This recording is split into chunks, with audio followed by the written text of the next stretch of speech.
How to draw an isometric shower. First, setting your canvas. Create a new layer and set it to drawing axis. Start to draw a shower. And now I'm drawing a glass block.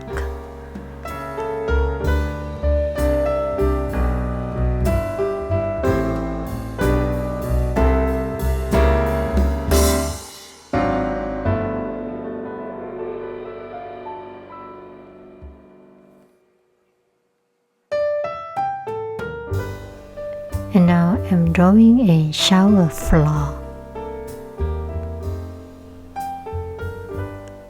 Next, I'm drawing a door.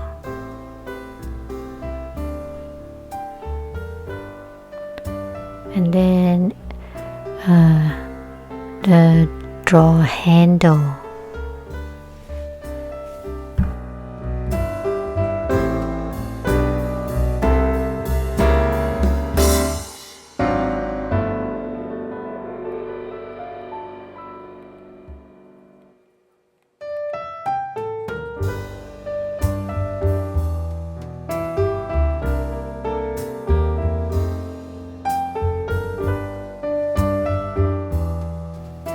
And next, a shower water control.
And finally, a shower.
It's done.